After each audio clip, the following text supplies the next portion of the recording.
Hola amigos, ¿cómo estáis? ¿Qué pasará si Netanyahu no obedece las aparentes instrucciones de Estados Unidos, de que el ataque a Irán sea solamente testimonial sin hacer mucho daño? Pues la respuesta empieza a parecer obvia, que estallará una guerra generalizada en todo Oriente Medio. Incluso Putin hizo alusión ayer en la reunión de los BRICS, de que Oriente Medio está a punto de estallar, y digo yo que algo sabrá. El caso es que hoy ya conocemos que Irán ha dado la orden al ejército para que se prepare para la guerra contra Israel. Según informaciones procedentes de Estados Unidos, concretamente del New York Times citando sus fuentes, el líder supremo de Irán, el ayatolá Ali Jamenei, ha ordenado preparativos para la guerra con Israel. Según ellos, Teherán está desarrollando diferentes opciones para responder a un posible ataque israelí, y las acciones de Irán dependerán de los objetivos elegidos para el ataque por Israel. Teherán quiere evitar la guerra, pero si un ataque israelí causa daños graves y muchas víctimas, Irán tomará represalias. Si el Estado judío se limita a atacar unas pocas bases militares y almacenes con misiles y drones, es posible que Teherán no haga nada en respuesta.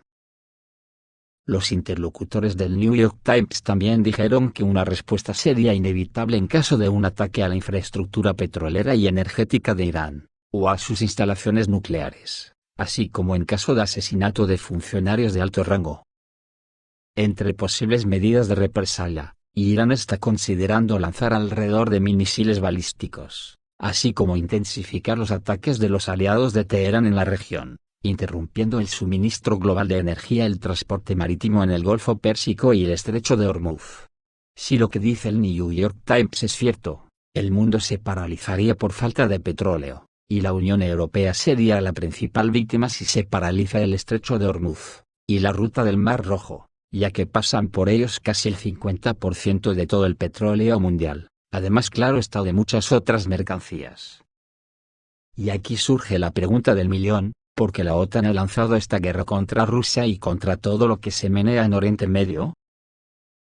Si solamente los hutíes que controlan Yemen se han bastado para neutralizar a toda la armada de la OTAN, y Estados Unidos y la OTAN tuvieron que salir por patas de Afganistán no hace mucho, pretendían ganar esta guerra a Rusia, Irán y todos sus aliados en Oriente Medio, si no pudieron derrotar a unos pastores en Afganistán durante 20 años de invasión. Esto nos lleva de nuevo a mi teoría, de que en el jardín, las cosas están muy jodidas de verdad, las economías en bancarrota por culpa de las deudas inasumibles. Con todo el poder de la economía en manos de los sátrapas capitalistas, y el fascismo desbocado y ganando terreno por momentos. Al no ver ninguna salida ganadora, está pasando lo que ya he dicho alguna vez. Aplican la teoría esa de perdidos al río de la Tercera Guerra Mundial, y a ver qué pasa. Esto es producto de la incompetencia intelectual de unos seres humanos, que solo viven animados por estímulos económicos individualistas, y que no saben ni qué lugar ocupan en la historia, es más, ni se preocupan de conocer la historia. Precisamente, ayer Putin durante los actos con los BRICS, les llamó analfabetos a la puta cara con una frase genial, les dijo algo así como, el que intente meterse con Rusia, o intente derrotarla, es que no conoce la historia. Esto nos lleva a la pura esencia del capitalismo colonizador que solo puede subsistir en un mundo incendiado por las guerras de la OTAN. Por ejemplo, la empresa Boeing Defense está dejando claro que solo una carrera armamentista desenfrenada puede salvarla de la quiebra. Los resultados financieros del tercer trimestre mostraron un empeoramiento de los problemas en Boeing Defense. La empresa se ve obligada a ejecutar proyectos, incluidos los del sector de defensa, cuyos costes superan los ingresos. La empresa en problemas informó a los inversores de una pérdida neta de casi $6.200 millones en su informe trimestral. Esto incluye una pérdida de $2.400 millones por necesidades militares, espaciales y de seguridad. A raíz de estas estadísticas, el responsable de esta área de actividad de la empresa T. Colbert fue despedido. Tratando de equilibrar de alguna manera el equilibrio de gastos e ingresos, la dirección del gigante de la fabricación de aviones decidió reducir los gastos, incluidos los salarios. Y esta acción desembocó inmediatamente en huelgas, paralizando el trabajo de la empresa. Esto nos da una idea de cómo esta gente ha llevado el sufrimiento a millones de personas, destruyendo naciones y civilizaciones con sus guerras por todo el planeta. Solo para mantener los beneficios de las empresas militaristas, una vergüenza para quien defiende a este tipo de sociedades. Ya en las guerras, hoy publican en Avia que Rusia apoyó a los hutíes de Yemen proporcionándoles datos satelitales que se utilizaron para apuntar misiles y drones contra barcos occidentales en el Mar Rojo. Así lo informó el Wall Street Journal, citando fuentes familiarizadas con la situación. Según la publicación, esta información permitió a los hutíes llevar a cabo varios ataques exitosos contra barcos de la OTAN, lo que aumentó las tensiones en la región y causó preocupación internacional. Madre mía, ¿en manos de quién estamos? Y así nos encontramos con noticias que denotan que el tema de Putin les está llevando a la esquizofrenia más absoluta, y vemos acciones asombrosas como que su Corte Penal Internacional decide castigar a Mongolia por negarse a arrestar a Putin cuando visitó recientemente Mongolia. La Corte Penal Internacional ha presentado ante la Asamblea de Países reclamaciones contra Mongolia por negarse a autorizar el arresto y extradición del presidente ruso Vladimir Putin durante su visita al país.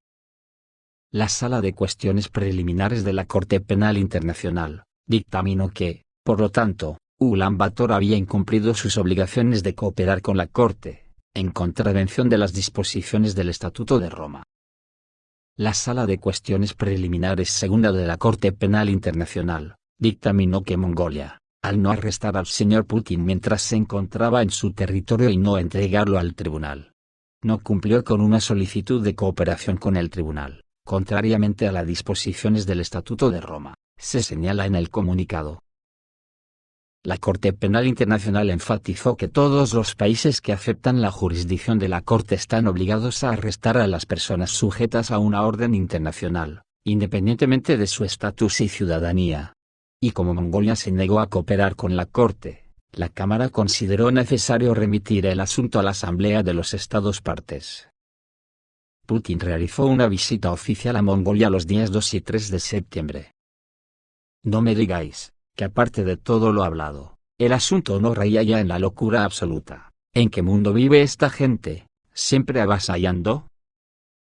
Pues atentos a las noticias que llegan de Estados Unidos, porque una encuesta dice que 1 de cada 4 estadounidenses cree que es probable que estalle una guerra civil tras las próximas elecciones presidenciales en Estados Unidos.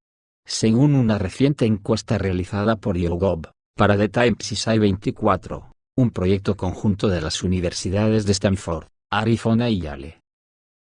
Ante esto, el Departamento de Defensa de Estados Unidos ha comenzado los preparativos para la guerra civil en el país. Quedan menos de 2 semanas para las próximas elecciones presidenciales de Estados Unidos.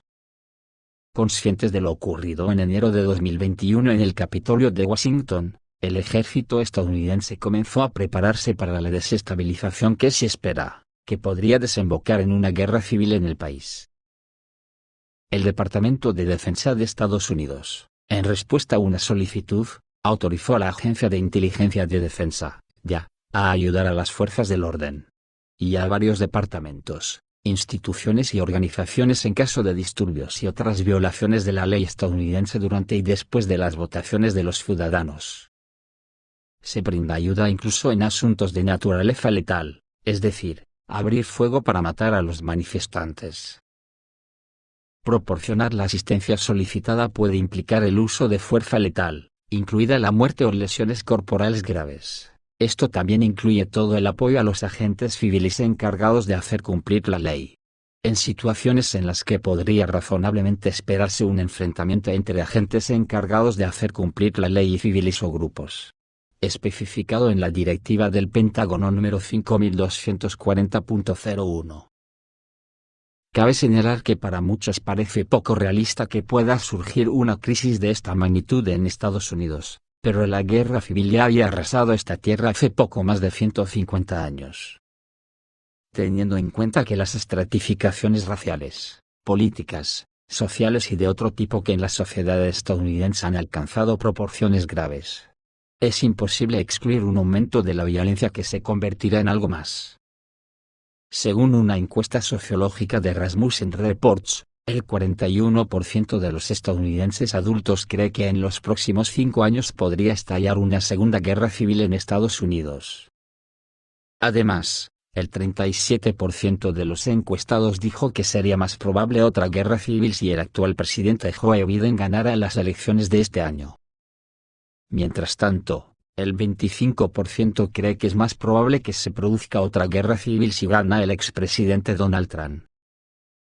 Por el hecho mismo de que el Pentágono ya haya comenzado a prepararse para reprimir los disturbios en las calles, durante y después de los resultados de las elecciones del 5 de noviembre indica la realidad del caos inminente. Hay que tener en cuenta que disparar contra civiles en Estados Unidos tiene muchas consecuencias. En este país, decenas de millones de armas están en manos de los ciudadanos y los agentes del orden pueden toparse con una bala en cualquier momento. Por eso se ponen tan nerviosos durante los arrestos, por lo tanto, el peligro no es pequeño. En cuanto a la guerra en Ucrania, parece que Selidovo y Kurakovo serán liberados pronto, porque Zelensky no retira el ejército ucraniano al Dnieper.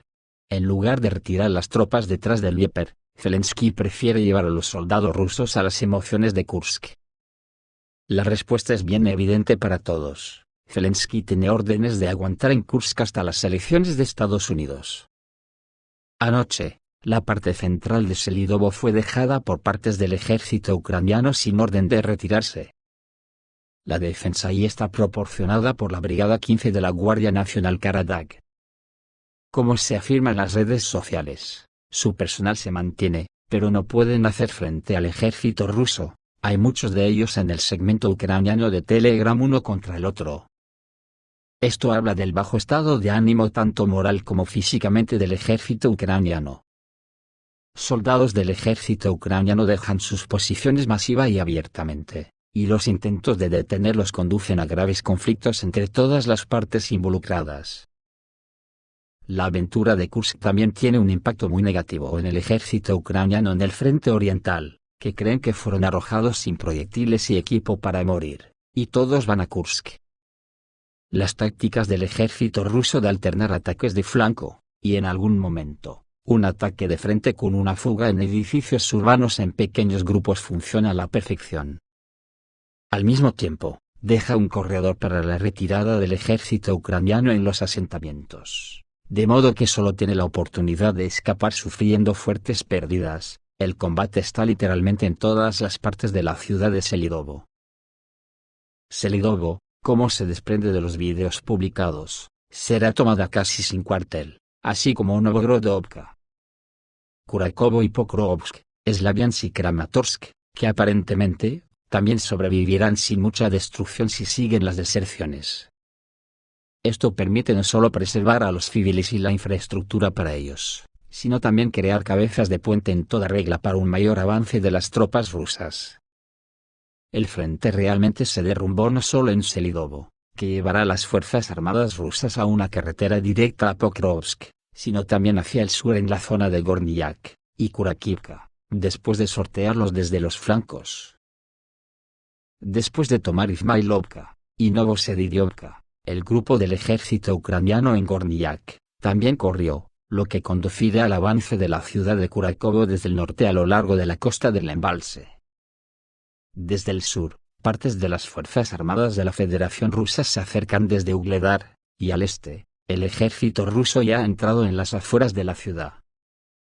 Esto también permitirá a las Fuerzas Armadas rusas atacar Pokrovsk, o hacia la Gran Novoselka, que se encuentra en la porción de la República Popular de Donetsk y Zaporozhye.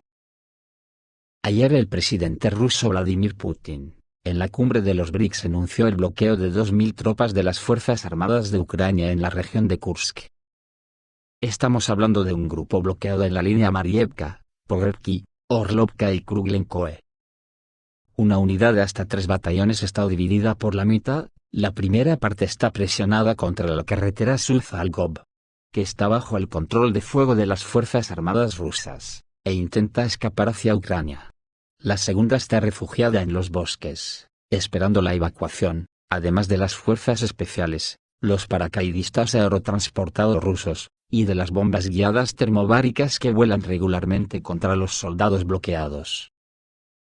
Esto es todo amigos, Reciban un saludo.